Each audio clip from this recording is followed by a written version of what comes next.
What's the one thing you should know before you invade any country? Their people's culture. I'm Joe Harden. I have very large hands, and I'm here today to talk to you about culture of Afghanistan. Now, culture is a system of shared beliefs, values, customs, behaviors, artifacts that the member society use to cope with their world and one another and pass that from generation to generation. Now, what that means to me is everything I wear, that I speak, that I drive, who I hang with is part of my culture. And today I'm going to be talking about Afghanistan culture. I'm going to talk about their family, what they wear, their food, and what sports they play. Now, first of all, Afghanistan is known as the friendliest country in the world, possibly the universe, by AfghanWeb.com. Now, before we delve into starting with talking about family, talk how Afghanistan is portrayed in the media. Afghanistan is portrayed as a country that harbors terrorism, that harbors terrorists. Well, as you can see from us invading, blowing up, getting friendly with the kids, and setting up tents, that we have gone in and helped relieve Afghanistan of the terrible Taliban rule, and that our culture is changing because we're blending in. Well, I'm going to go back and go to that culture before we went in. So I'm going to start off, we're talking about family and how it's the mainstay of the Afghan society. I'm going to talk about how primitive it is, and then I'm going to talk about what they wear, both between the men and the women, how it's unique and typical to the land, and how also it has to do with the colors of the flag. They wear a lot of the black and the red and the green. Also, the food that they eat, very important to me because I love eating. And how it's a tasteful blend of spices, and that they say no two Afghans fix the same dish alike. Also, we're going to talk about the sports that they play, which is my personal, I love sports. So let's start off with family. Now, the family consists of many generations living together. It's the mainstay of the Afghan society. And as all the generations are together, the oldest man is in charge. He's the man. What he says is what happens. Close bonds between them because they either live in a village or a city. Like I said, several generations live under one roof. And honor, pride, and respect are harbored to the highest power in the household.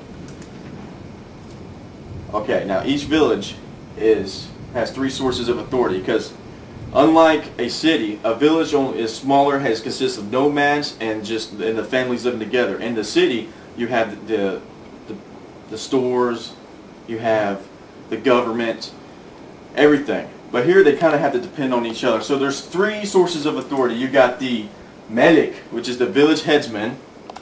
And you also have the Milab, which is the master of water distribution, kind of like a waiter. And then you have the Mullah, which is the teacher of Islamic ways, because Islam is 99.5% of everybody's religion out there. Now, sometimes in villages, they combine these two right here, the Malik and the Milab, and they make the Khan, like Shere Khan, but it's just Khan, the Malik and the Milab. Now, I've talked about family and how important it is, but remember that the village and nomads live off each other. That will come into play later on when we talk about food. Right now we're going to talk about the men's attire. They wear a pakol, which is a little hat, as you can see right here, and then they wear the lungi, which as we know as a turban. Now they wear this turban unless they work in the fields, and they take the turban off. Also, all they wear is long sleeve cotton shirts. And over those cotton shirts, they wear a shapan, which is a coat, as you see that my grandfather has here. Now, the pants are just regular cotton pants, but they're tied in at the ends around here, kind of like this, kind of like what Aladdin looks like. Now that I've talked to you about how the men look, let's go on to the women. Women's attire. It's a long dress with a skirt. Salwar Kamzis is a short skirt, but they wear a little bit longer, which is a dress, which is just considered a long dress. They also wear a wide shawl around, which is, I'm thinking, to help against sunburns from the sun because it's very hot out there. And of course, jewelry is very important. Jewelry is held down by generation to generation culture and displays wealth. So the more jewelry you have, the more is passed down from generation to generation, the higher you've seen. And then of course there's the burqa, which is a long tent-like veil that they cover when they. This is what they look like when they're inside. The burqa is what they wear when they go outside. Now, ever since we came in, women have become more educated and don't have to wear the burqa outside. They can actually walk outside with their regular clothing. Now that I've talked to you about the attire, now I'm going to talk to you about their food. The diet consists of naan, which is just some regular bread. The mas, which is a kind of yogurt they eat. They consist of soup, vegetables, fruits, and also tea is the drink of choice. I hope it's got sugar in it because I can't drink regular tea. And rice and meat are only eaten occasionally. And here are some examples of food, of cooking. Like I said, they said no two Afghans pick the same dish alike. So like this has got like regular cheese, somebody probably cut it up or something. And then you got the yogurt drink. And then notice how salada is kind of like salad. It's an Afghan salad, it's called salada. So it's a salada salad. So the kafka chalo is usually just special occasions. They say if you come into an Afghan household, you will not leave hungry. And of course cilantro they use a lot with their spices. Now a lot of these foods, you're thinking in a village and nomads, how do they get these? Well, the villagers and nomads trade off each other. Like the nomads will want to take cotton and stuff because, the villagers keep the sheep. And then since the nomads move around, the villagers will buy all the different spices and everything off of them. Now that I've talked about cooking, now we're talking about my favorite, the sports. Buzkashi. Now, buzkashi means goat killing. Now, before you have any ideas what you think this is probably where like polo and those sports originated from. Because the object of the game is compete to deposit a carcass of a large headless calf in a goal circle. Now this headless calf, since it's already dead, I guess it's not animal cruelty, but it takes them like 24 hours of parasing. They take out the entrails, they chop off certain body parts, and the game lasts as long as a week, as long as the Afghan spirit prevails, is what it says.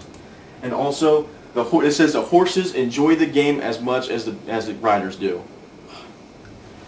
And here's just I got some sports. See how the people are riding, and they got the headless calf here, and they're going towards the goal line.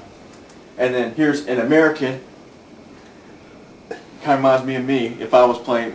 See how our cultures are combining from being over there, that even Americans are playing Buzkashi. And I'd like to show you a little video on that.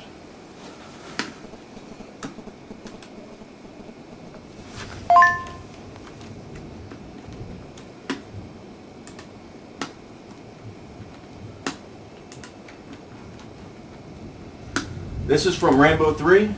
As you can see, Rambo, Afghan is trying to tell him about the game. See, they're carrying the dead calf, and they're trying to catch it to go to the goal line. And he's like, Rambo, you should try this. And Rambo's like, I think I'll stick to football. Okay, so today I've talked to you about the Afghan culture. I've gone over the family. I've gone over what they wear. Very simple. I have told you about their food. Very tasty. Very good. Lots of bread. I've told you about their wonderful sport, which I wish they would have over here that I would like to play. And I hope today that you'll see that Afghanistan is not a terrorist country, but the friendliest country in the world, possibly the universe. Thank you.